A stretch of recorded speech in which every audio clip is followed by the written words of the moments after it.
Is it working? Can you see? Can they see the? Tell me at any point if they can see the PowerPoint. It should be starting over. Really, is what should be going on right now. See if it comes back up. Like shut that out. Close that out.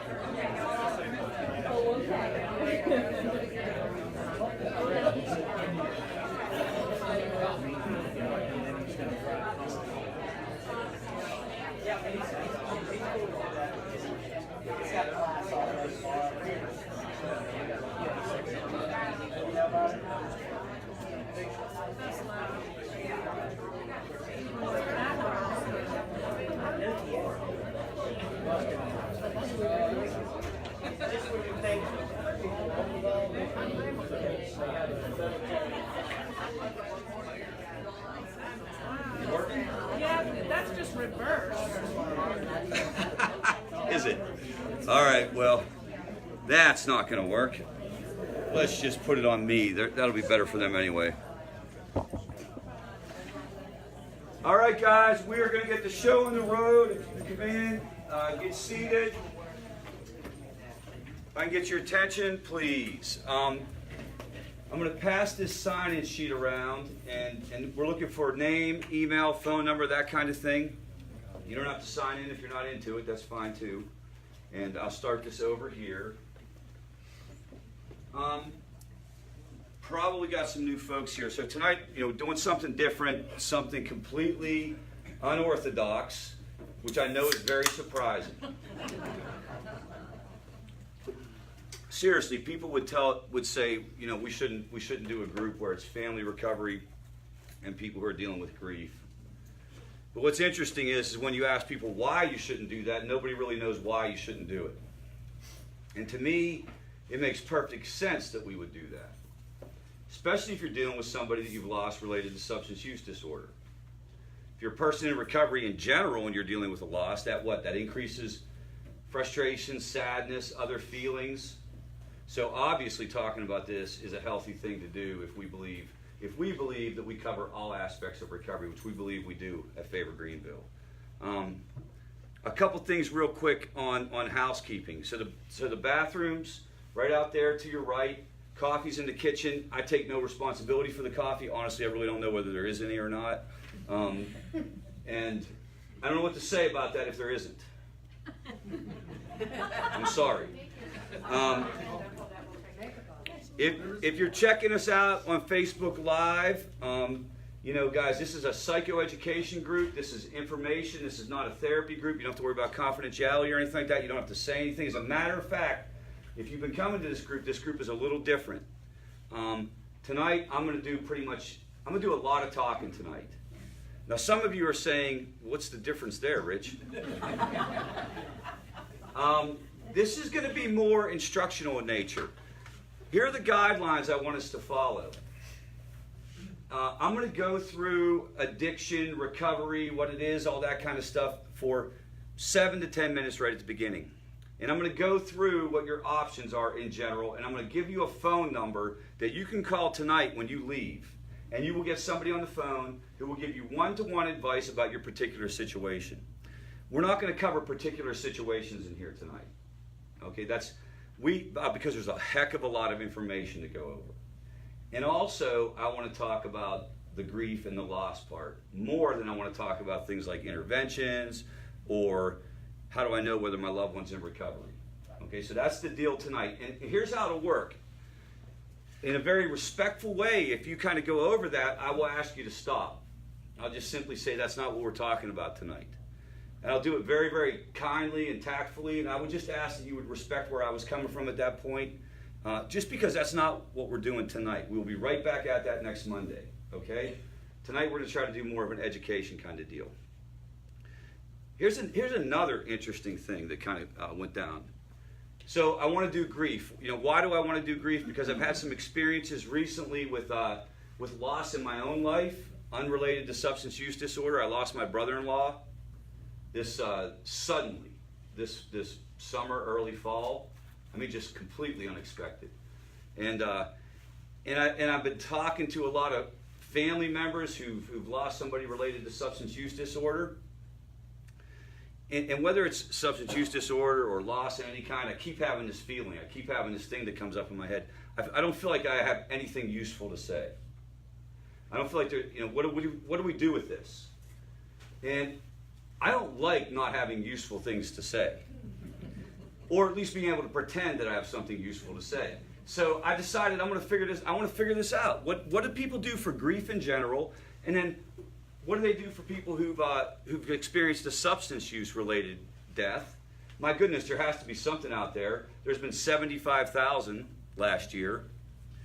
Here's what I quickly found out. There's nothing. It's stunning. I'm going to talk about it tonight. There is no model, really. There are some kind of like suggestions or theories or ideas around what grief is. There's a lot of information on what you can expect when you're going through grief in terms of symptoms. But the only real model in terms of helping people deal with grief would be if it was clinically significant, which I'm going to talk about tonight. That's a condition called complicated grief or complex grief. If it was clinically significant, is trauma therapy is as close as you can get. Specifically this thing called EMDR. You can do EMDR around the event or the memory of the person, and that'll move it along, and if you've been stuck, that'll get you going, okay? But otherwise, guys, there's no model. So tonight, it's my model. I made it up. And I've spent 18 hours on this over the last 3 days. So you can't steal it. And the second thing is, it's just my model. You got to take it for what it is. It is not ordained by God. I believe it. I believe this is good information I'm giving. But if you know somebody else who talks to you about grief, if you go to some other group and they have a different look at grief, keep going there. Keep listening to that. Right? You're just getting another tool for your toolbox tonight. All right. Another thing people ask about is the PowerPoints and things like that. So the PowerPoint will not be available. I'll talk from it, you guys will see, but I'm not giving out the PowerPoints anymore. I've gotten some advice about that. That essentially goes, Rich, why do you keep giving all your stuff away for free? And not that I'm going to charge anybody in here, but it's not sensible for me to just be sending stuff like that out. And a couple other things. Well, we already talked about the fact that this is different. This is a different group. It's people who've dealt with loss along with people who are dealing with substance use disorder. So if you feel like you need to leave, we completely understand. If you feel like you need to go get a tissue, we completely understand. There's a box up here. If you feel like this is ridiculous and I'm a pompous ass, leave quietly and send me an email. If this isn't what you expected. I told you already, I'm going to talk a lot tonight. I will ask for questions, but in that time, please focus on like, hey, what's that mean actually? What is that logotherapy? What's that mean? And again, we talked about it being one framework. I'm going to talk from the point of an advocate tonight. I'm going to get fired up tonight because I am stunned that there is no protocol, no therapeutic protocol specific to grief around substance use disorder. Stunned. The stigma around this particular issue is so strong and so pervasive that we have 75,000 people dying a year suddenly of drug overdose, 88,000 dying of chronic alcohol misuse, and we do not have the time or the attention to develop a specific way to help families through that very specific issue. Because it's not a billable service. And it's wrong. And this is something to get angry about. Now, this doesn't mean we're going to strap C4 on and go down to the county courthouse. That's not what I mean by angry. I mean, you guys are allowed to laugh too, don't forget. Know it. Get the information. Realize that this is what you're up against. Realize the depth of the stigma that you're dealing with. If your loved one isn't getting help, if it took you 6 months to come here even though you knew it, understand why, because the world is sending us very clear messages. The American Psychological Association has sent people in recovery a very clear message. You're not important enough. And in general, our programs don't. I sent that message by not focusing on this till tonight. And the last thing I want to let you know is I sometimes use bad language. Man, this is a tough crowd. All right, so this is who I am professionally. In addition to this, I'm a person in long-term recovery myself. I've dealt with this with family members. I've done a lot of different stuff in a lot of different settings, counseling, family therapy, private practice, inpatient programs, and I've been at FAVOR Greenville for 5 years. So that's kind of who I am professionally. And again, I'm also in recovery. For me, it was a lot of different things that I was involved in, but my substance of destruction, if you will, were opioids. I became addicted. I was in a car accident, started to get these things hand over fist, and they wound up kind of taking me out pretty quick. All right, so why do we want to talk about this? Why do I believe it's appropriate to talk about? Grief, loss, it's universal. There are a lot of family members are dealing with grief and loss that's not necessarily related to substance use. It's a good, important topic to explore. It'll help you with your recovery in all kinds of different ways. And there are specific aspects to substance use disorder that deserve attention. So that's why I think it's appropriate to talk about it in here. That's why I don't think it's just appropriate for me to say somebody who's lost their child, for example, to an opioid overdose, that you should just go to compassionate friends and they're going to take care of this for you. I believe you need a very, very specific conversation because of the nature of the death. That's my take on it. Just some very universal things that you guys already know. Grief is an individualized process. A lot of folks in here have heard the term or heard the idea of the 5 stages of grief. We're going to talk about this as we go through, but understand that that's been very mischaracterized. That's not a model that people go through. It's like these are general things that people experience during some process of the grieving process. And one of them doesn't have anything to do with death. One of them has to do with anticipation of death, bargaining.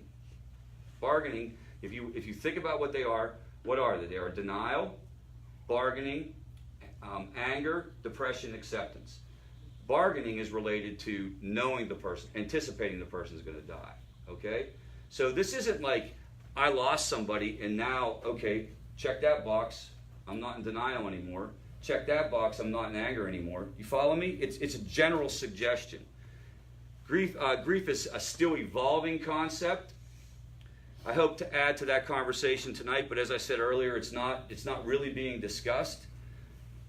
One thing we know for sure is you don't put a timer on the emotional pain associated with loss. This isn't where you're waiting, like you're checking days off and you're just waiting to feel better. The truth is you will never feel better. Depending on the situation, I'm going to talk about some of the research and some of the things that have been looked at. I'll just tell you right off the bat, if you've lost a child, you will never fully get over losing a child. They talk about it being a little bit of a different experience, spouses. They talk about being a little bit different experience if it's a parent. But overwhelmingly, if you lost a child, there will never be a time when you're not grieving that. It'll just be that you grieve it differently at different times. Does that make sense? It'll be intense early on. And also certain times of the year will bother you. But you'll never get over it. And the idea that you should get over it is just, it's just very, very, is fundamentally flawed.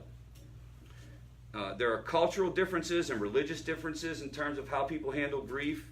We talked about the stigma already. Talked about the fact that it goes on. I told you already there's not a lot of programs. We have a program here called GRASP. I'll be honest, that's a self-help group. That's the only thing I could really find. That's the only thing. I never drink Diet Coke. It's the only thing there was. I'm just telling you, I don't know why. All right. Okay. A little bit more about why. Yes, ma'am. Does GRASP mean something? GRASP means grief recovery after substance passing. Grief recovery after substance passing. This is where we can get into some of the overlap if you're grieving or if you're dealing with somebody who's using substances. So this is, again, this idea of why can we talk about it all together, in my theory around that. Because a lot of the feelings that you have when you're dealing with somebody in active addiction, especially if it's deep end, you guys know what I mean by that, especially if it's been going on for a while, especially if you're convinced they're going to pass any day, very, very similar to somebody who's lost somebody. So in that way, some of the things that I talk about tonight will help you even if you haven't experienced this. Does that make sense? Some people talk about anticipatory grief being rare. We talk about it a lot in our group. We know that there's this issue and there are these feelings of guilt associated with kind of knowing that this is impending. Sometimes even wishing that the end would come because you're tired of this race. And so another point that I want to tell you around this is all your feelings, all your thoughts are completely 100% valid and normal. You are not crazy. You are not going crazy. There's not something wrong with you. You are not sociopathic for having those type of thoughts. That is, when you talk to people, that is a universal experience. And honestly, it goes beyond things like addiction. You'll find that a lot of times the phenomenon will occur like around hospice care and stuff like that. And people feel incredibly guilty that, oh, I had that thought that I wish Dad would be, that this would be over. So any questions about, why we should talk about this? Any questions or thoughts around that part of the process? Again, if this isn't what you thought you were getting into tonight, you need to step off. I completely understand that. We talked about this not being therapy. All right, so what are we going to do? We've already talked about a framework for grief and loss in a family group. We're going to talk about how to get through the holidays. I'm going to just give basic information that I believe can provide you a roadmap on how to deal with grief around a very, very festive, family-oriented time of the year. Does it make sense? Or we all understand psychologically why this would be a more difficult period of time. It's not always for everybody, and sometimes summertime will be a difficult period of time. But in general, all the messages you hear over the next month are going to be all about family. And this applies to anticipatory grief as well. This applies to it if you're going through it right now. Everything you hear is going to be about family. Everything you hear is going to be the warm and fuzzies. It's all a Hallmark movie, right? So first thing, understand that that's not how real families are. Hallmark movies are not how real families are. A Hallmark movie, it's just enough tension to make you feel like, this might wind up the way my Thanksgiving dinner does. Let's just stand by and let's wait and see if Uncle George falls asleep in the mashed potatoes because his medicine kicked in. But he never does, right? It gets resolved, and they sing Christmas carols while they make homemade ornaments. So what happens? What does that do? How does that hit you? You got to understand, it's a subconscious process. It chips away at you. It's not as if you see that and you actually believe that that's how life is. You know it's a movie, but it's this overwhelming message, and it might be something to hear it once in a while, but when you're going to get it, for the next 2 months, day in and day out, it's going to bring a lot of this stuff up, especially depending on the time of the year when your loved one passed, and also whether or not this is the first holiday season you've negotiated through this process. The other thing I'll tell you is sometimes people will say, well, I went through this with my dad, I should be okay with my wife. I went through this with my wife, I should be okay with my son. It's totally different for different situations. I'm going to talk about that. There's a lot of research or information around how the experience of death is different depending on who the person is. So even if you've gone through some situations around loss in the holidays in the past, you might want to keep it in your mind as you go forward that it could be completely different. The approach we're taking, guys, is basically psychoeducational. It's me giving you information so that you can use it as a roadmap to negotiate the situations. And it also taps into this theory or this idea that awareness creates better coping. If I know what I'm getting myself into, and I see okay, Rich kind of said this could happen, these feelings are sort of there, then it makes it more likely that you're not going to catastrophize those feelings and label them in a way that's not healthy. What do I mean by that? If you're sad, that doesn't mean you're depressed. Right? If you're angry, that doesn't mean you have an anger management problem. Now, this one's going to be controversial to say in a recovery meeting. If you get hammered, it doesn't mean you're an alcoholic. Yay. You're the only one that laughed. No, wait a minute. You said yay? Anticipation. She cut right to the chase. She's like, and she's going to be like, go home. Like, Rich said I should get ripped. And we'll talk about, again, I'll go through the stages of grief. We'll talk a little bit about that. We'll talk about things like nostalgia and how do you deal with that. And, again, the holidays involve pulling out the the picture album and looking through that and that kind of thing. Those of you who aren't old enough to remember, there used to be these things called picture albums. Now everything is on the phone. Now, and this is where a lot of my opinion on the matter kind of comes in. The framework that I want to talk about this through is around a type of therapy called existentialism that deals with these heavy-duty issues of life. The heavy-duty issues of life can be broken down in great detail, but Viktor Frankl, when he talks about it in three categories: pain, loss, and death. That these are the things that are, and loss meaning that like disappointment, kind of like I screwed up, those things that we've labeled as causing suffering in our life. And he has an approach or a way of thinking about that might help you through those type of things. And so that's what we're going to use. You can't talk about this issue without talking about faith.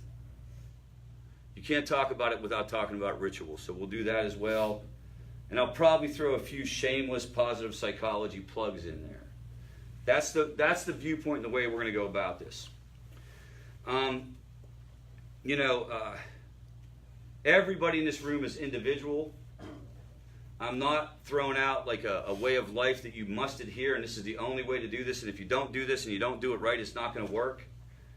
You want to take into consideration all the individual details of what you're dealing with. Who the person was, when it happened, all those type of things. If you're still dealing with somebody who's still fighting this process, same thing. The individual pointers that I give you are very, very important, but they're not gospel truth. So take that as it will. The facts are, we really don't know nearly all the facts about addiction. We talk with this great authority around what is addiction and what is recovery. But when you actually look at the research around that and you compare it to other diseases, it's a fraction of the amount of research that's put into something like cancer, where we learned about it and we understand that there are different stages, and we understand that there are different drugs that do this, and we understand there are different... We sit around and talk like this is settled. Not only is it not settled, guys, it hasn't even been looked at. So everything I tell you, take it for what it's worth, but continue to learn. Continue to learn, continue to read, continue to come to this group. We hope that this changes over time. We believe that it's starting to improve. But like I say in here, that's kind of like saying the Cleveland Browns are a better football team. I mean, but that's relative, Stuart. All right.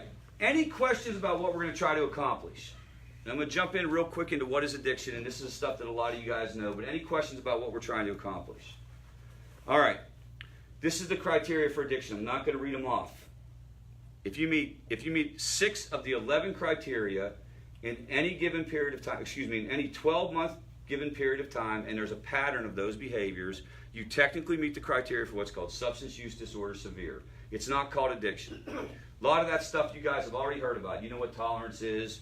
You know what lack of control is. It's all those type of things. How do they determine whether that is the person has that? They sit down, they talk to a clinician, they talk to somebody like me, and they get a diagnosis. It's a brain disease.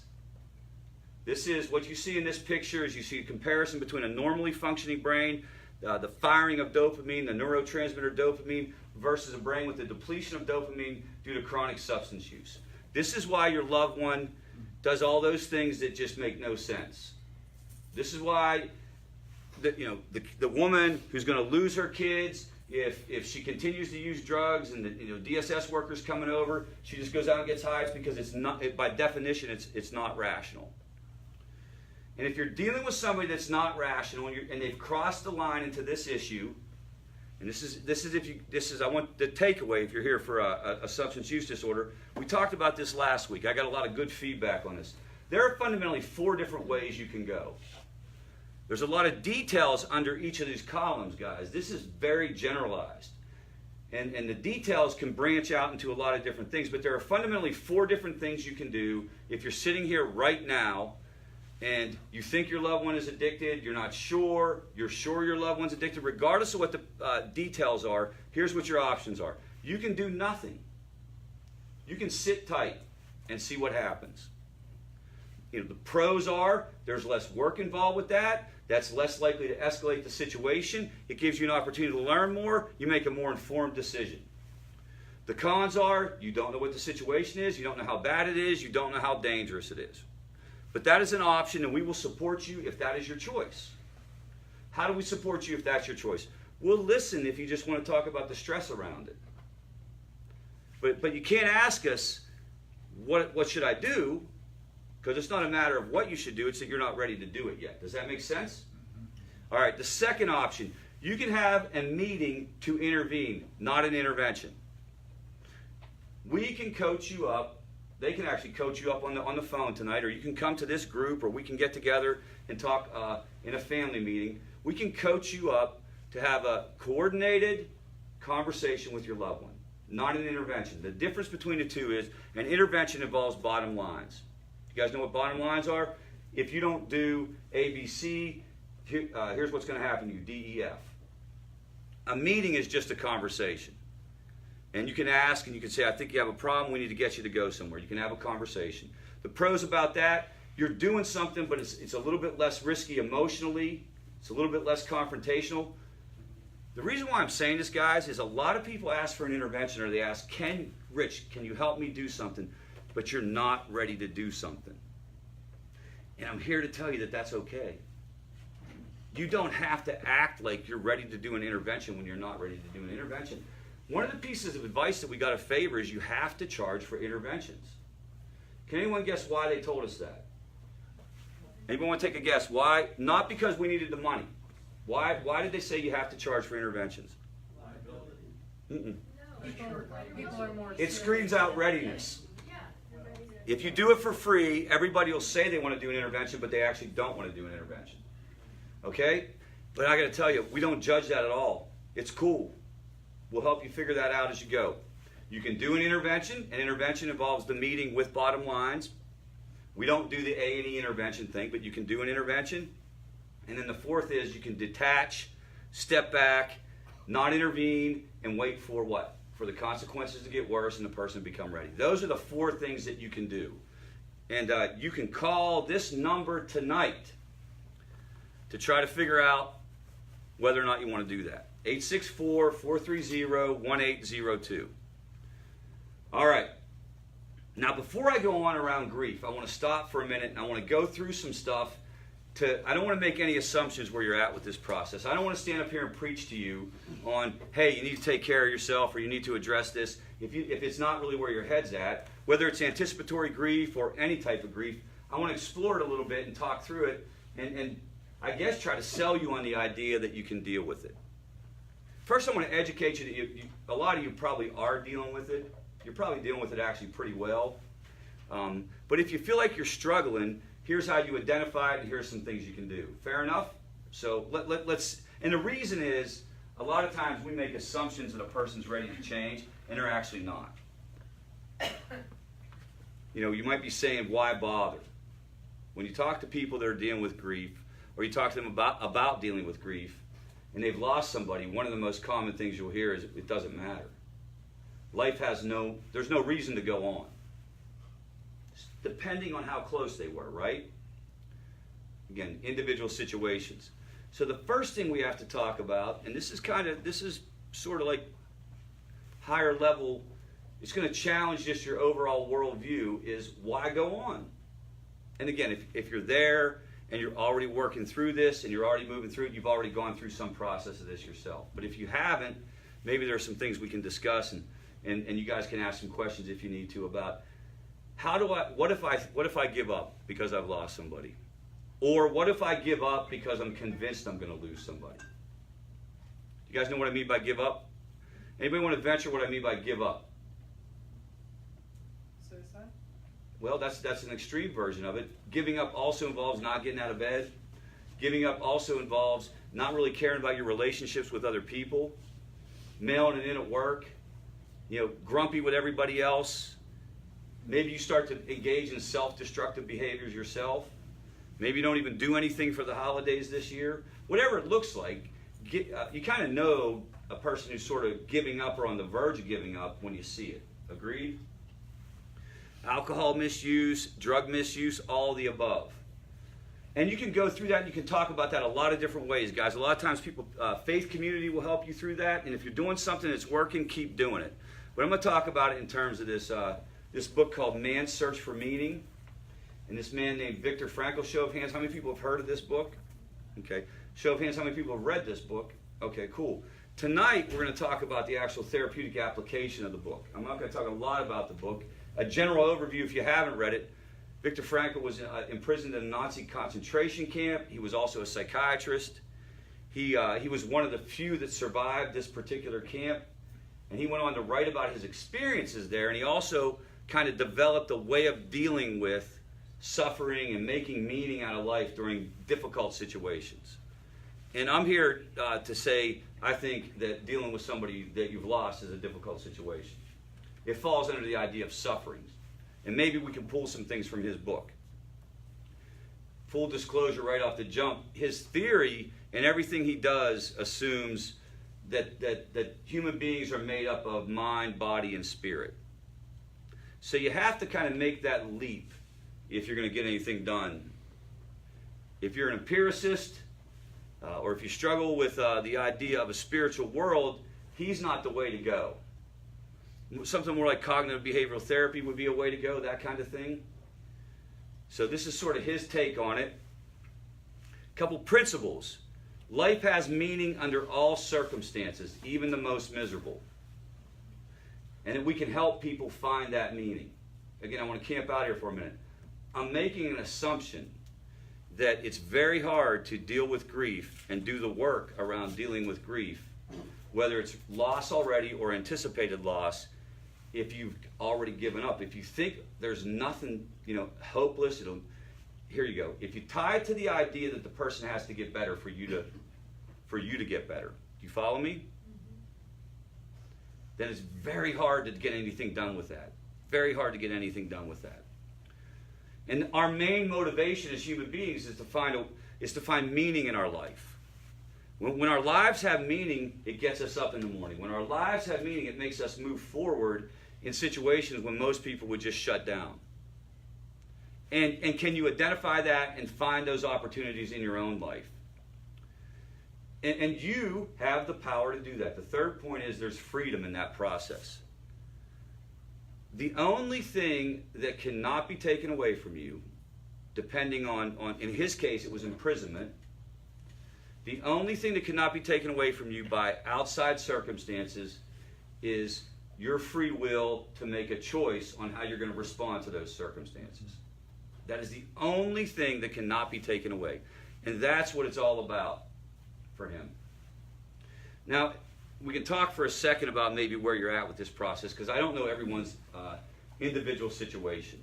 There are some very obvious things about this. If something has happened recently, it's going to be much harder than if it happened a year ago. And if something has happened recently, you may not be ready to make that jump. If your loved one is improving, it's going to be easier for you to say, I can make meaning. If you don't know where your loved one is right now, it's going to be harder. Do you follow me? Put your individual situations in there. We're all not going to respond to this the same way. Any questions about those principles or comments about those principles? All right, so how do you get there, especially when bad stuff happens? This next slide is going to look way more complicated than it is. It's not, okay? I do not know why all the therapists in like the 50s, 60s, and 70s were into triangles. I have no idea what this is about. It's weird, man. Aaron T. Beck had the cognitive triad. Everything's triad. Got to have something to do with the Illuminati. Yep. This idea of, I'm sorry, I got it wrong. It's not loss, it's guilt. The three big kind of like areas that cause suffering in life. Pain, either physical or emotional, death, and guilt. And we can talk about this, and you guys can push back on this. Viktor Frankl would say that those three experiences are unavoidable in the human experience, in the human lifetime. Well, we know death is, right? I mean, life is a chronic condition that's 100% fatal. So we know for sure that death is unavoidable, and we know, and this is where I think this is absolutely, it's a little bit in your face, but it's very important. There's no way in the world to avoid losing somebody. The question isn't if, it's when. Whether or not the person is in addiction, whether or not the person has cancer, whether or not the person is skydiving repeatedly and you're just worried about an accident. It's absolutely impossible for all of us, every single one of us in this room, to avoid loss. And it's also possible that the most unimaginable loss could come. It happens every single day. It's happening right now. It's also impossible to avoid pain, emotional or physical or otherwise. I love the recovery program that I was able to find my recovery in. There's an aspect of it that's very, very misleading, and it's this idea that we can get to a space where we're happy, joyous, and free no matter what, if we have enough of a spiritual awakening. That's called psychosis. That's not appropriate. No, seriously, there's a part of an exam that you do when you talk to somebody. If I'm talking to Jane and we're doing an interview, there's a thing called affect appropriate to situation. And what that means is she's sad and she should be sad. He's mad and he should be mad. If I was talking to somebody and they were happy, joyous, and free every day, I would seriously look to try to get them psychiatrically hospitalized and evaluated. It's not this is important, guys. It's not that's not the human condition. And if you're told that's the human condition and you actually think that that is the human condition and you're getting it where? Everywhere. TV, the radio, podcasts. How about social media? Okay, if you don't learn anything tonight, you will know this. Social media is not real. Okay? So, all these messages. Pain is unavoidable. How about guilt? A lot of times people say that guilt is the one that they take exception to. Anybody have any thoughts about that?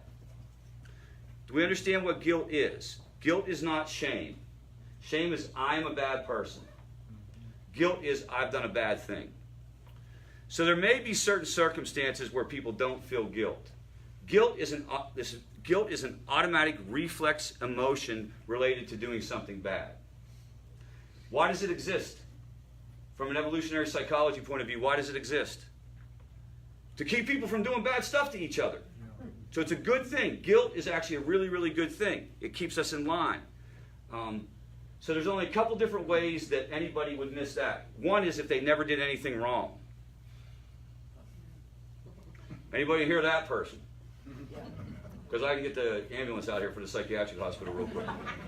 So one thing is I never do anything wrong, so therefore I never feel guilty. The second thing would be there's a very small part of the population, and it's very small, it's about 1 to 3%, called narcissists and sociopaths. And it gets thrown around a lot, and people in recovery say, I was a narcissist. You were not a narcissist. You were just a good old-fashioned asshole.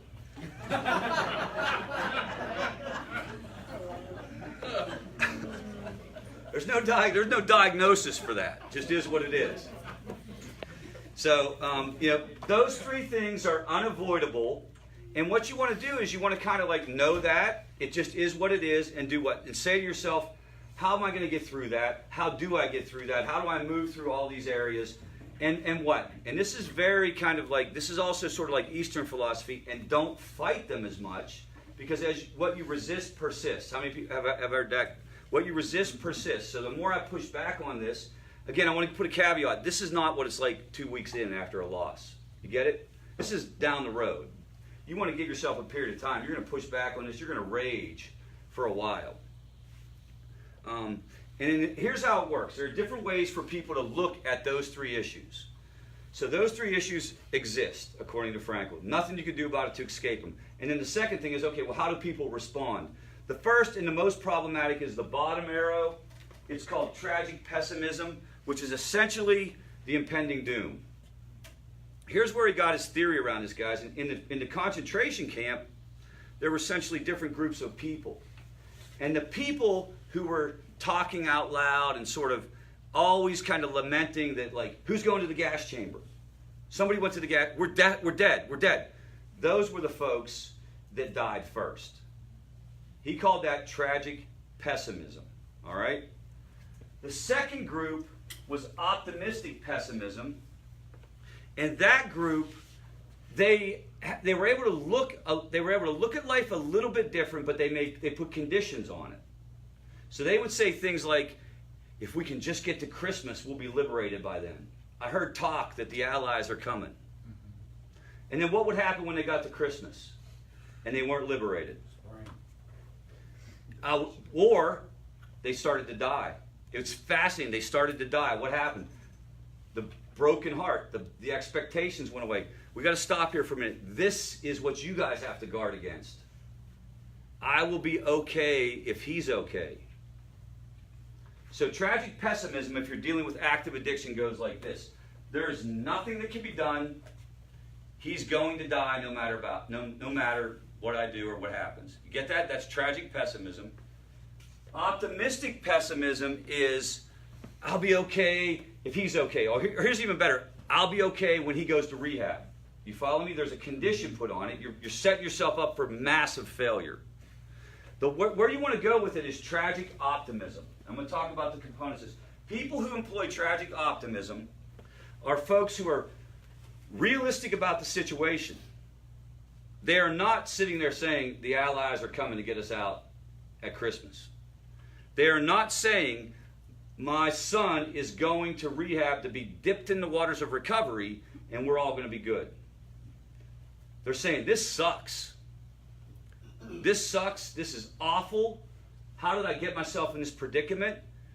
But I can envision how this could be better. Does that make sense?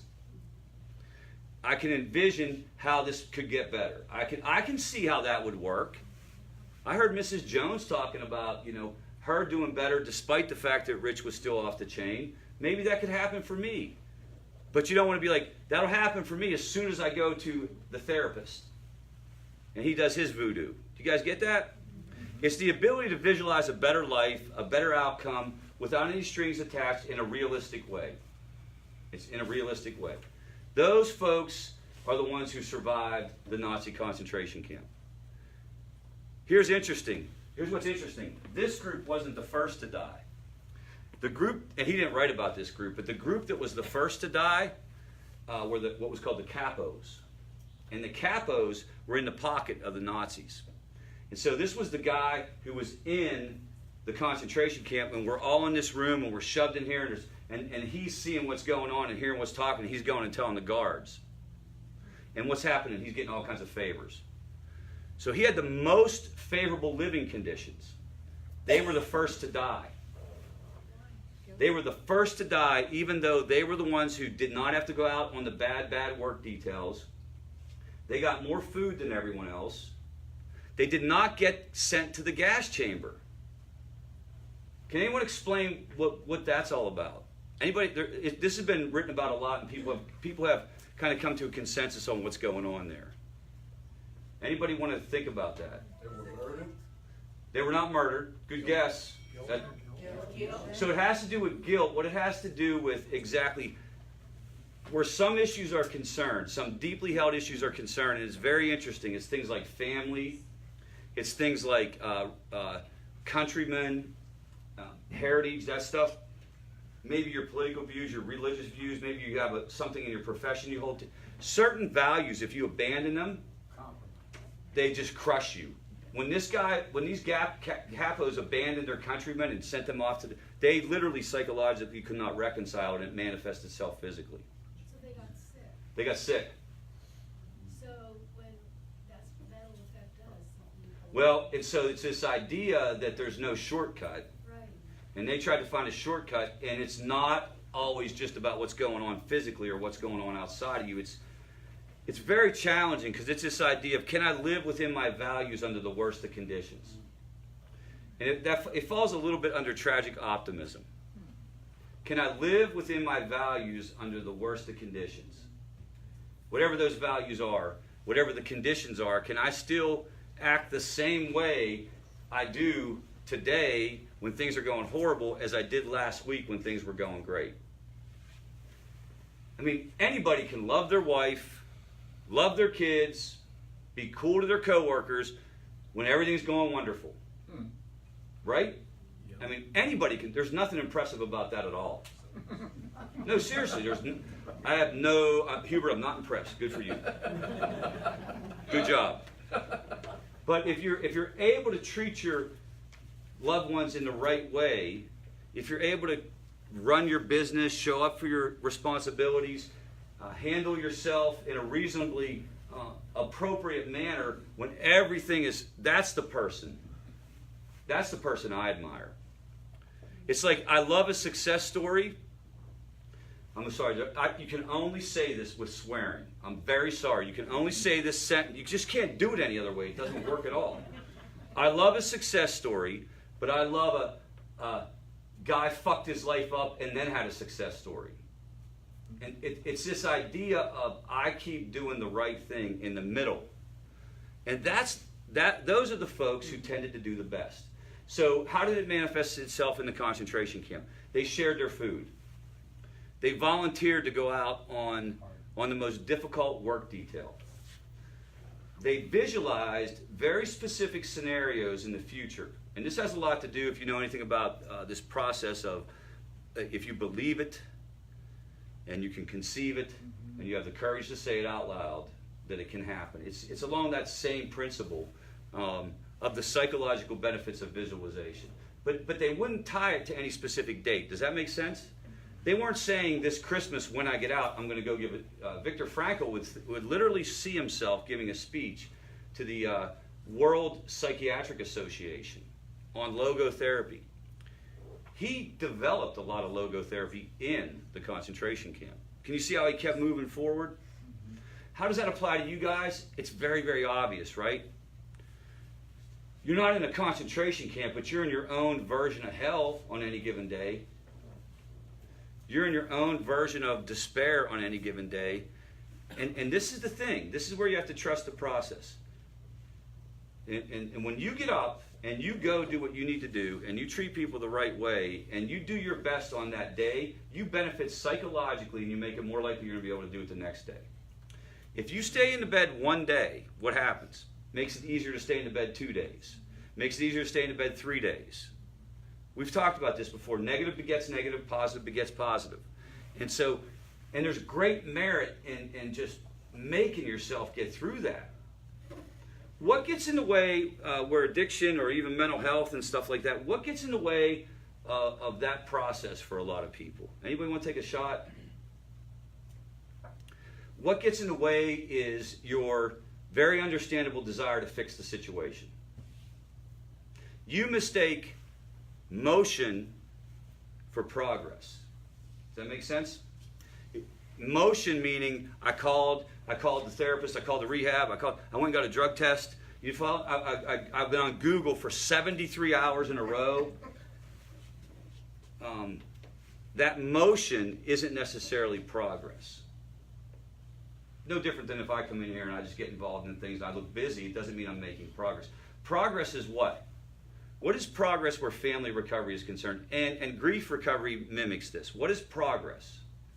Action. What's that? Action, like home. It's getting a plan and following a plan. Whatever that is for you. For me, progress is I'm going to get up in the morning, I'm going to pray every morning. This is my deal. I'm going to pray first thing in the morning. Okay? I'm going to try to make sure I'm not hanging in the wrong areas with the wrong folks, right? Now, at this point in time, that doesn't have anything to do with it. But you get the plan, and that plan has to be executed whether or not Melissa is happy with me or whether or not work is going well. And you would want to think about how does that apply to your particular situation? What can you do as a family member to get on that on a daily basis, walk through it, whether it's 12-step programs, whether it's FAVOR programs, whether it's a therapist. If you're dealing with grief, are there any kind of like unfinished business that you need to focus on? You'd have to figure out the details of your plan. This is the single biggest stumbling block for families trying to deal with this issue. But I want to go on the record and tell you, we do not judge you for that. I stand up in front of you and I tell you, I say that like as if I would respond differently. And I'm certain that if I went home tonight and I found out that my daughter was, in deep with something, that my next response would be, I'm not sure what it would be, but it would be an enabling behavior. You get where I'm coming from? There's no judgment with that. But the single biggest thing that will get in your way is a preoccupation with fixing the person. Now, if I can say something else about it, there are things you can do. Those 4 things that I talked about, remember that list I had? I'm not telling you to stay away from that. But I'm telling you, you can't work on yourself if you're completely preoccupied with that process. So what else goes on with tragic optimism? First, you have to kind of accept the situation. You have to, the example would be somebody going through addiction. Many times, what's one of the major issues for the families dealing with somebody going through addiction? This is very hard to see. I'll go through, guys. One of the major issues is it's not that bad, or it's going to get better, or we don't need to do anything, or I'm afraid if I do something, it's going to get worse. Those are some of the major issues. Would you agree? You have to get to a point where you accept it. No, this is bad. This is really, really bad. This isn't a little bit of anxiety. This isn't even a lot of anxiety. This is 15 Xanax a day. This is, this isn't because he hurt his back and he's in pain and he has to, this is 120 Darvocet each month. You see, you look at it honestly. The other thing is the acceptance around the loss of somebody. We have a lot of things that we do in our culture and our world to help with that. Like the funeral rituals tend to help with that. The process, the talking. It's very, very obvious. You move through it. It is an acceptance of guilt, it is an acceptance of the death. What is it? It's acceptance of how hard this is. And it's acceptance of all these strange thoughts and feelings that are coming on. The guilt, the questions. What about the relief? And the guilt associated with the relief. The guilt of what did I do wrong, and then the guilt of this journey's finally over. You get it? Acceptance of the reality of that, and then how do we move through it? All right, so in order to move through it, we've got to come to this perspective that it's worthwhile to move through it. And here you go. So it's this thing called nihilism. And basically nihilism means why are we here? Empty world, nothing to it. No spiritual life. It's just, we're just here kind of walking around. There's no point to this stuff. So you start to ask yourself, if you get there, if you lose somebody and you get there, and how will you know you get there? Again, it'll manifest itself through symptoms, but you'll also probably be thinking it, or you might even be saying it out loud. Have anybody in here ever heard anyone say that out loud? I have. I've heard a lot of people who were doing very well in recovery, and then they lose somebody, and they literally throw the towel in, and they say, that person was the only reason I was doing this. Does that make sense? Maybe they don't even lose them to death. They lose them in a relationship. That's the only reason. You got to find meaning in that. So here, what are your options if you believe that life has no meaning? Here are your options. The first is to accept it and just go on, right? That's one option. I'm just going to accept it. It's the way it is. The second is you can just go in what's called hedonism. All pleasure, all the day. Just whatever happens, happens. And the third thing is you can end your own existence. The fourth option, and the one that I'm going to promote tonight, is create meaning. All right? How do people create meaning? What's that mean? Existence of God, helping other people, all that kind of stuff. All right. Again, a little bit of a decisional balance here. Accepting life with no meaning and just say to yourself, if you lost somebody, I'm just going to go through the motions. Or if you're convinced you're going to lose somebody, I'm just going to go through the motions. What are the pros? You don't have to do anything different. You just roll with it. Doesn't take any plan. Doesn't take a lot of effort. What are the cons? Things could get worse. Things could get worse for your mental health. We live in a situation where, for the most part, things don't stay static. And also, relationships suffer. Unless you are literally left behind by yourself. If we can think about this for a minute. In most situations, when somebody loses somebody, there are other family members, right? If there are other family members and you accept option one, it's basically like death by 1,000 paper cuts. It affects all your other relationships. The second one is hedonism. I do not recommend this. I've given it a shot. Thank you, Stuart. I mean, I tried that one. I'm speaking from experience.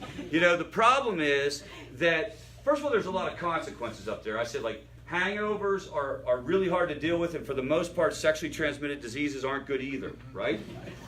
Here's the interesting thing, though. There's a built-in it's a physiological process of tolerance. There's a ceiling. For everyone, whether you're addicted or not, you will run out of enough drugs. You will run out of enough sex. You will run out of buying enough cars. Do you follow? Like, literally, there's a ceiling to it. So in other words, by definition, it literally will stop working. There is no such thing as a sustained hedonistic lifestyle. So you would either die or have to change, or just keep putting this stuff in your body until you die. Does that make sense? So it's not a good option. And end of existence, there's nothing good about that option. The truth is, we don't know what happens when we die. So even if you say to yourself, I'm putting myself out of my pain, you actually don't know that for sure. So I'm saying that that's a sucker's choice for right now, because we don't know that. We may know different. And then the cons are, as stated above, it also, if this is related to somebody you lost, okay, it discounts the other person. It that make sense? It can kind of discount their memory. The classic stuff, would so-and-so want you to do this? So you're left with one choice and one choice only, and it's finding meaning. Everybody's going to walk out of here today, and you're converted to this process.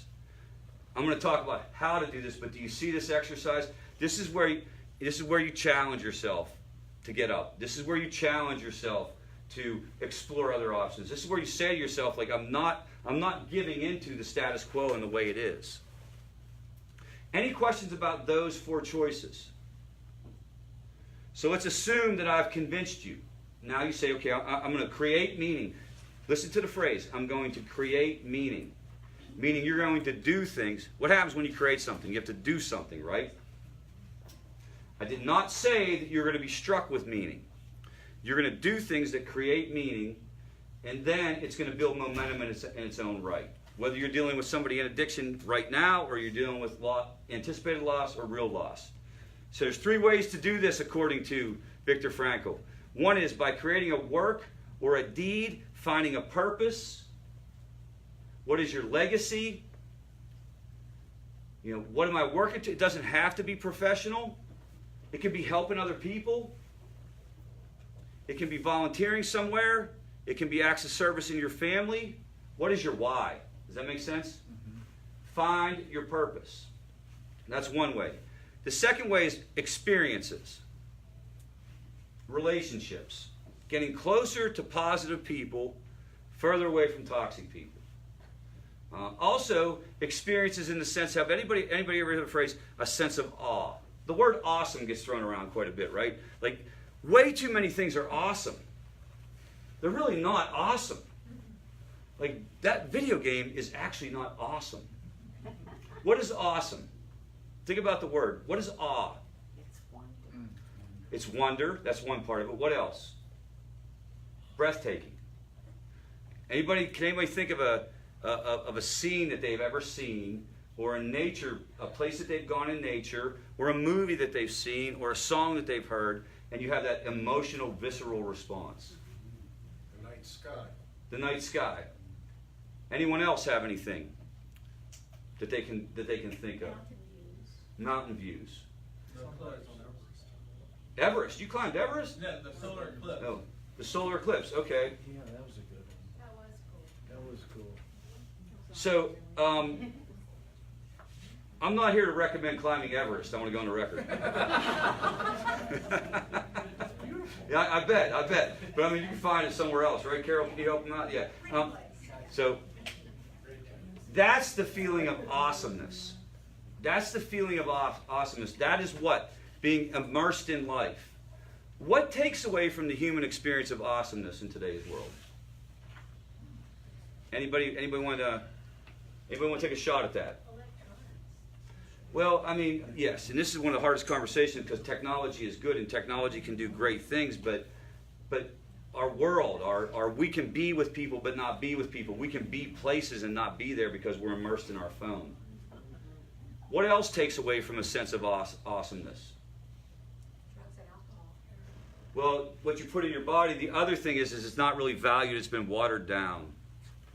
The idea, again, the word awesome is thrown around, and everything is about the immediate quick fix, the immediate experience. I call it the. So I had an experience where I was talking about, and this guy who helps me with my social media, he's a good dude. He's just doing what he does to promote other people too, right? There's a formula for social media. And when I write blog posts, my blog posts are over 1,200 words, okay? And he got a hold of me, and he just said, Rich, you know, if we want to get some traction, you got to write shorter blog posts. And I said, Chris, I'm not interested in people who can't read 1,200 words reading my blog. Does that make sense? So, but we want it now, immediate. Fake or not, there's nothing awesome. It's been sucked out of our experience. You'd have to create it. How would you create awesomeness? Go to Pretty Place, right? You can start thinking about things that you've done or places you've gone, travel that you've gone on. If you've ever been anywhere, this is a really good idea. If you've shouldn't say it about myself. If you've ever been anywhere in the past that you have felt was just wonderful, but you haven't gone back since you've lost your loved one, go plan a trip and go there. It's counterintuitive when you're sad. It's counterintuitive when you. But go back, if you know that there are places that inspire you, go back to them, visit them. If you can't get there, then look at pictures. Tap back into that experience. And then the third is our attitude towards suffering. How do we deal with suffering? And I'm going to talk about that specifically. You know, these are other ways. Yes, ma'am? Should you even go back there if you were there with that person? That's a great question. I mean, her question was, should you go there if you were with the person? I think it depends. You'd have to ask yourself that. How do you feel when you think about that? If it puts you in a state of despair, then the answer is probably no. If it puts a smile on your face, the answer is probably yes. These are other ways or other deeds that we can engage in. Altruism, giving back, service, courageous acts tend to pump people up. Compassionate acts tend to pump people up. You know, self-transcendence, when you help another person, the 12-step recovery rooms know this for sure. This is the idea of helping another person. You're literally what? Able to get outside of yourself. You're focused on another person. You can't talk about this issue without talking about God. Now, I don't go into great detail here because this is, you know, we could spend all night on this, right? We could talk about all kinds of different faith traditions, how you practice that. The idea of what happens when we die in the spiritual world is there's no more appropriate place to apply it than grief and loss, or anticipated grief and loss. So that would be recommended, and if you've been pulled away from that, it would be recommended to take another look at it. And then, of course, the courage to face bad days, self-transcendence, courage in and of itself, courage in relation to death. We have some folks at FAVOR Greenville. Jane was just here, but she stepped out. Lisa Mincy is one of our coaches. There are other people who come here on a regular basis and, you know, do amazing work for us. And I know their situation, and I hold them in the highest regard in terms of people that I know. People who've accomplished other things, people who've accumulated wealth. I hold those two ladies in the highest regard in my mind when I think of them. It's special, and it is courageous, and it's inspirational to see somebody walk through that. What do I mean by walk through it, guys? Get up, go to work, do the best they can with whatever they're doing. Put their heart and soul into that. Not give in to the desire to isolate. The number one danger around grief, without question, is isolation. Isolation is your instinctual response to shut down. I don't really want to see anybody because I'm afraid they're going to ask me about this issue. Again, this absolutely applies to anticipated grief around addiction. I don't want to go out and have any fun because I'm going to feel guilty. I don't want to go back to the place that we used to visit because it's going to remind me. You follow me? It's your instinct is to isolate. It will be the most detrimental thing that you could choose to do on any given day. So get up. Keep moving forward. No matter what, keep moving forward. This is what Frankl says about courage. And Aristotle, from way back in the day, right? The more one forgets himself by giving himself to a cause, to serve another person, to love another person, the more human he is and the more he actualizes himself. Self-actualization is possibly only a side effect of self-transcendence. In other words, you get there through your actions. Same thing around success and work and what you do. It's not about trying to figure out, here's exactly what I'm going to, this is what I want to do, and let me go find that job. The Western culture, Western society, even to a certain extent, unintentionally the way the school system is set up, it's a false promise. Literally, you're going to take this test, and you're going to get this evaluation, and you're going to know exactly what you want to do. And then if you do that, you're going to be happy. And then what happens? I can only tell you what happens to me. I work my whole career. I go become a therapist, right? I work my whole career to become a clinical director. I get my own program. Okay, I work my whole career to tighten up my own program. I get it to where it's running smooth. I got a fantastic job. Seriously. Pension, great thing. Literally like this weird payout I get whenever I retire. I think they were laundering money or something. I still don't understand what that was.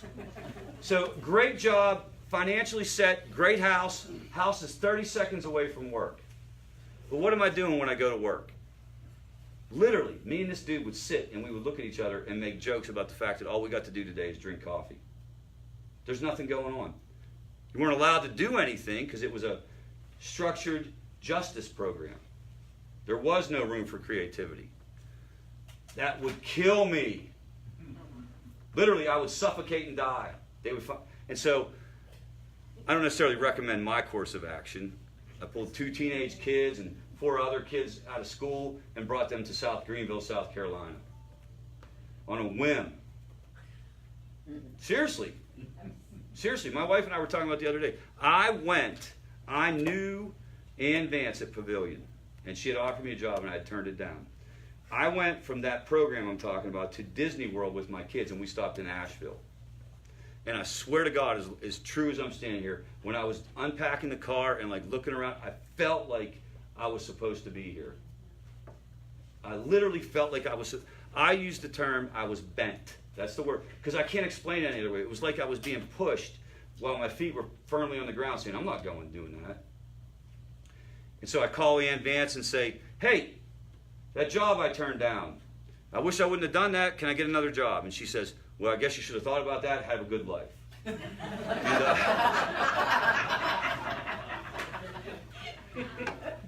So 2 days later, she calls, and I didn't know this at the time, just basically like conjures up a position. There really was no position.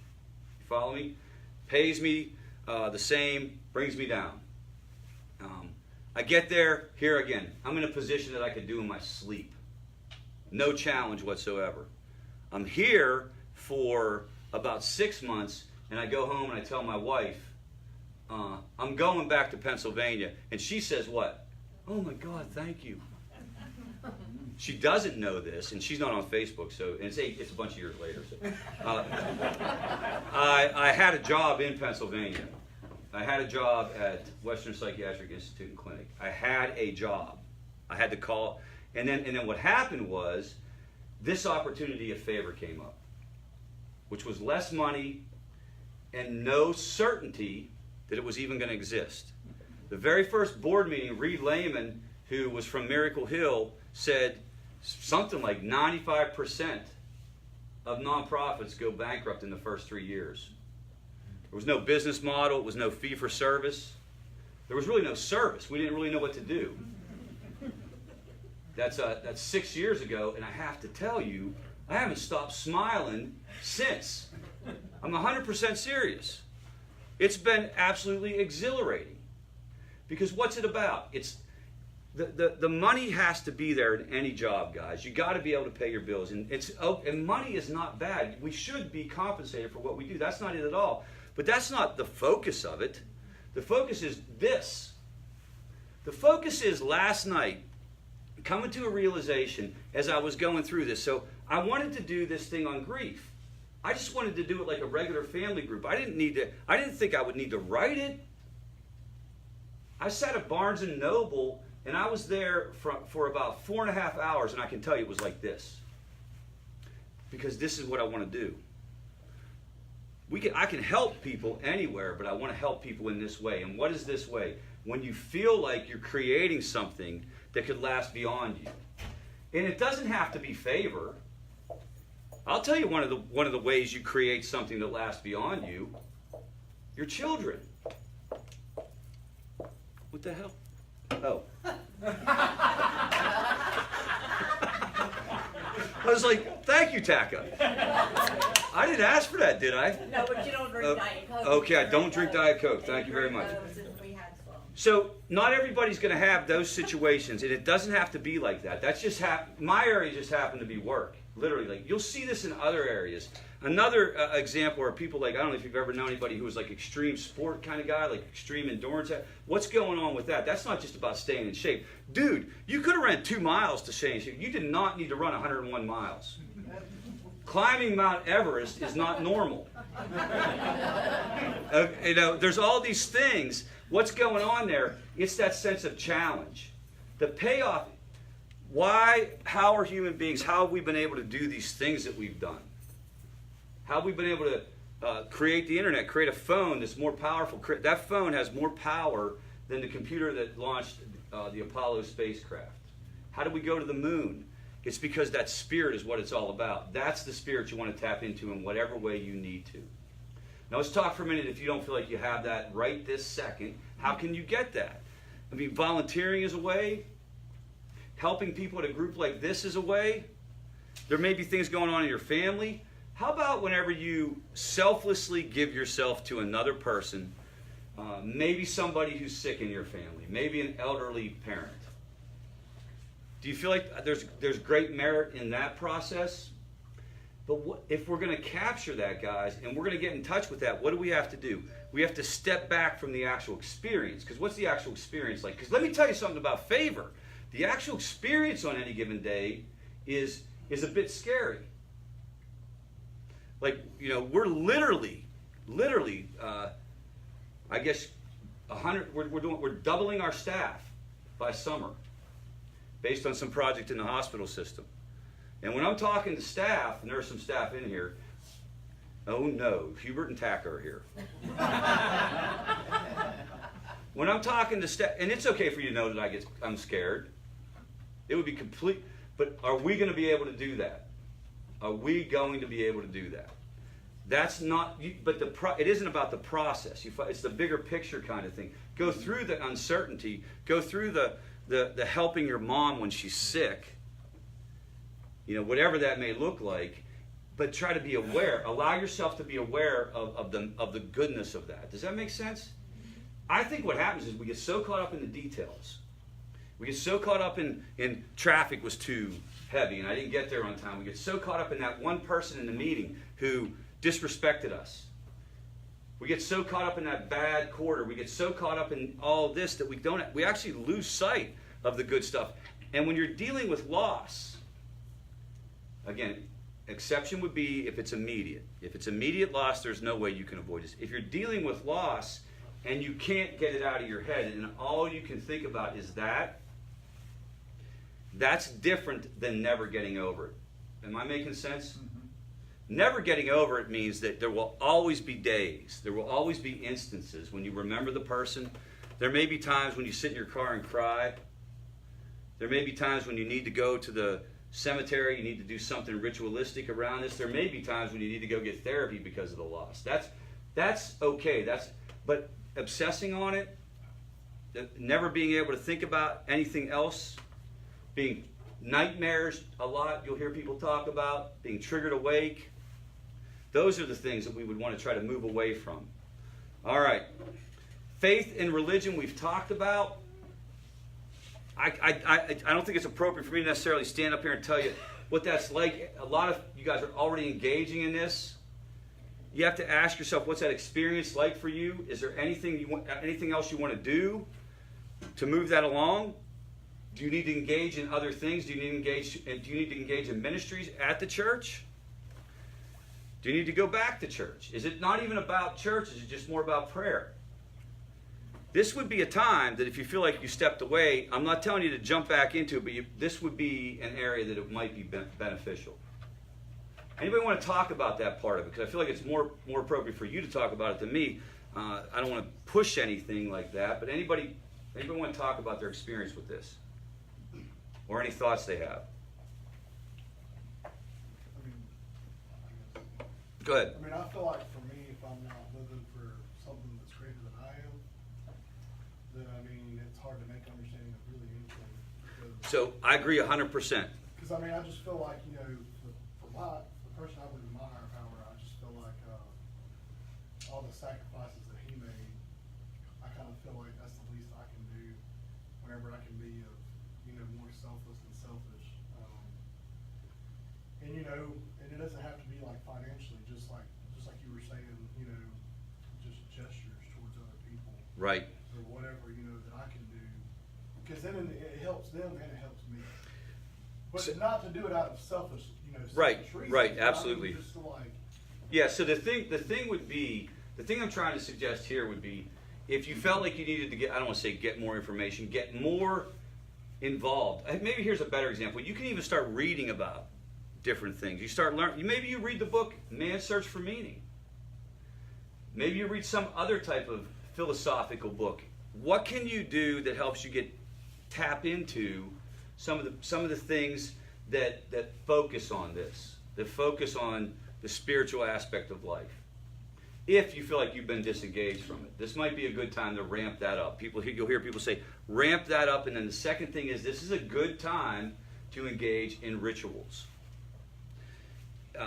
If you feel like you're struggling with this. Rituals, and what do I mean by rituals? Prayer rituals, routines around worship, that kind of stuff. Maybe even your own practice around that, whatever, if there's a secular version of that, whatever that might look like. Rituals are very comforting. Predictable, comforting, that kind of thing. They can also put closure to situations. If you're dealing with a death, and this isn't necessarily only related to religion, actually probably not even related to religion. One of the things is there a way to make a memorial around that? I don't mean a memorial in the sense that I've just, gifted the university and that's going to be named after me, right? That's not what I mean, after the person. I mean, pictures at the house. Have you ever seen on the highways where they have places where somebody has died and they have flowers planted? Mm-hmm. That's what's going on there. That's a physical way of trying to bring closure to the situation. Not closure that you're never going to think about it, but that, okay, I find I'm ready to move on. You'll hear people talk about writing a letter, that kind of thing. A lot of times it has to do with visiting the place where the person's buried. Anybody have any other suggestions around ritual that they feel like can help, or anything that they've experienced in their own life that was helpful, regardless of what the loss was? Yes, sir. Rich, this is my first meeting here. I want to thank you. As you can tell by my voice, I'm not from here. I moved here a year ago. But on January 12, 2010, my daughter, his sister, was tragically killed in the Haiti earthquake with 300,000 other people. So when you talk about this, you're right on the money. There isn't a place to go. In our situation, 36 hours after the earthquake, the college she had gone to and she was with two professors called to say they rescued her. In 48 hours, we went down as a family for a celebration, only to be told they did not have her. We spent the next 33 days trying to recover her body, and which we did. We went through the ritual. We went through the memorializing her. She had sent a text 3 hours before the earthquake saying that she wanted to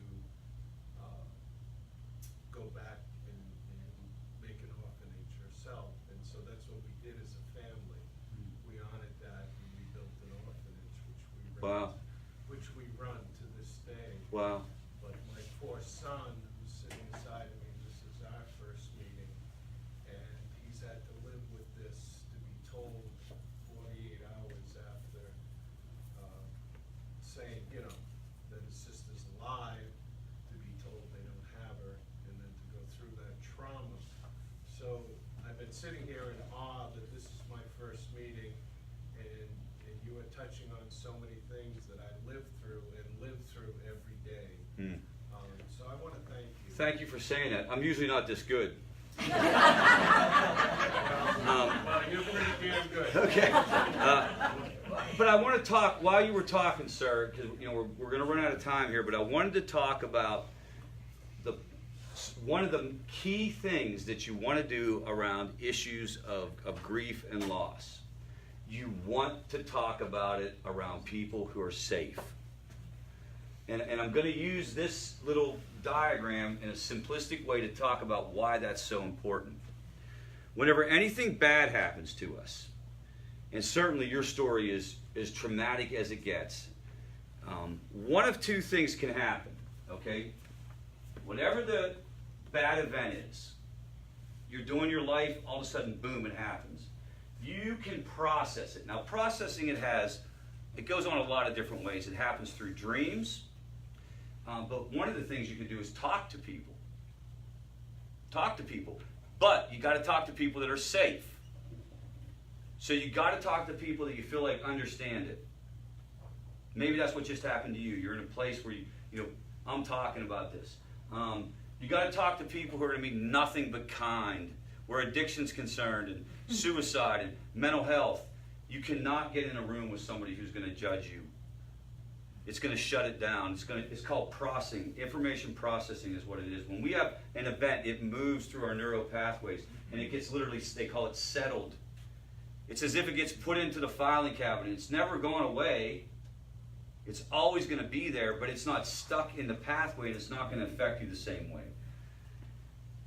And this is because talking about it, communication, leaning on each other is how we are conditioned. Right? Human beings are conditioned to be in groups. The social leap, the fact that we had to rely on each other to communicate so that the saber-toothed tigers didn't eat us, it's survival, it's intimate, it's important. So if you get hit with something and you don't have anyone to talk to, all that process is getting shut down, and it's exceedingly dangerous. That's why, remember I just said about isolation. The biggest risk factor, without question, is isolation. Okay? If you have a traumatic event, bad things happen, you don't talk about it or you get shut down. Now, I want to talk for a second about this, and I don't know if anybody's gone to, if you've dealt with somebody you've lost around addiction, probably suicide too. I haven't had as many conversations about that. And you go to a regular grief group, be careful. It may be the most counterproductive thing that you can do. Because what happens? You walk in there with the expectation that you're going to finally be able to talk about this with somebody. And you're sitting in a room with people who've lost their child due to cancer, due to a car accident, due to some other kind of chronic disease or sudden event. And you say, my son overdosed on heroin. And you feel it. See, here's the thing. The recovering people, me, you guys, if you've dealt with this in your family, if you've dealt with mental health, we do not need you to say, I believe it's a disease. I don't care how many freaking rallies there are or how many public service announcements there are. We want you to think it's not a disease. And if you can't figure that out, if you can't do that naturally, then you better get your shit together and go figure it out. I can tell when somebody's judging me. I don't care if they look at me and say, I'm sorry, Ralph, sorry about your loss. Their tone of voice, their inability to look me in the eye, you're better off not going to that. Now, why is that so upsetting? That is so upsetting because our society has allowed it to progress to this point. How in the world are we at a point in time when people who have lost somebody from an overdose cannot go to just your everyday grief group? It's not the fault of the people in the group. It's our fault. What do I mean by our? People in recovery who talk about ourselves like we're pieces of crap. I'm a liar, cheater, and a thief. The professionals who do things like kick people out of treatment for having potato chips in their room. The system that systematically locks people up day in and day out for a disease. Do you see how, if our politicians say it's a disease and then they put everybody in jail for it, nobody buys it. So I walk into Compassionate Friends and I say I lost my son to an overdose, and they say, well, it's a disease. And really what they're thinking is, whoa, what did that guy do wrong? I wonder what's wrong with him. And I can feel it. Maybe they blame you, who's the grieving one, because of your loss. Or maybe they say something like, well, hey, the person did it to themselves. You follow me? It's not the same as you lost your son to cancer. And we will not, here's the thing that bothers me most about this. We will not talk about it in a realistic way. FAVOR Greenville will not be part of that anymore. We will not be complicit in this recovery movement's willingness to just go along with this sham. And what do I mean by that? I mean, the people who lead us in Washington, like, call some freaking people out. On every different level. When we, and by the way, I mean recovering people, when we allow that to progress, there is zero chance. And it's not about messaging, and it's not about whether or not you use the word addict versus long-term recovery. We have to confront some people, and it's literally about substantial policy change. It's not about a $4 billion opioid Band-Aid. It is about, like, substantial policy change. The one place you can look where you will see if this is ever actually changing, because I want you to think about this for a minute. Here's what we say. It's a disease. Here's what the politicians say. It's a disease. And we put people in jail for it. We don't put people in a restricted treatment area. Do you follow me? Like, I don't say to Jane, you're going to go to that mandated treatment. I say, you're going to jail. And we do it year in and year out, year in and year out at catastrophic levels. But yet we still parade addicts and their families out in front of Congress and say it's a disease. And then it manifests itself here in Greenville County when my friend Lisa Mincy, who lost her son to an overdose, goes to a Compassionate Friends group and doesn't feel welcome because her situation doesn't qualify as a compassionate friend. I find it outrageous. Now, yes. And don't you think they also, I mean, I had someone say, oh, is she addicted to prescription drugs? It's like, that's okay, because a doctor prescribed it. Well, I think that it's much more basic than that. I think it's much more basic than that. USA Today, this is about a year ago, USA Today came out with a survey that said 50% of Americans think addiction is a disease, and people celebrate it. That means 50% of Americans said in a survey it's not a disease. Do you follow me? How many people are saying it via lip service? Here's my point. They don't think it's a disease, but they know they have to say they think it's a disease because it's what? It's tactful and it's what you got to do, you know? But they don't. And here's the other thing. And this is the last thing I'm going to say tonight, guys. And this may be one of the last things I ever get to say.